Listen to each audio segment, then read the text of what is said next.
I did very minimal cleanup just to get rid of the dross on the inside that kind of hangs up when you put the copes together. It kind of makes a mess of the inside, but I think if I took like a Dremel tool with like a wire brush and ran it on the inside to clean it up pretty good. So there's 45.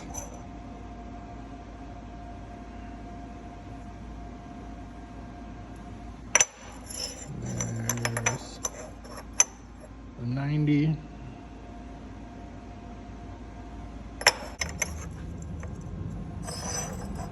There's an inner 45. Need more hands. But it fits pretty dang good. Yeah. Copied the design that the fabrication channel on YouTube did.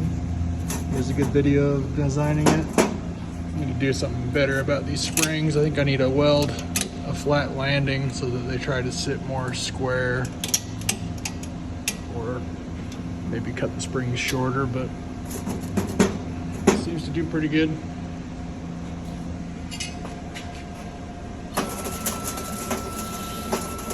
Seems like after every few cuts I need to take the grinder and knock down the burrs that get left over by the spatter. I might try some spatter spray, see if that stops it, but even just a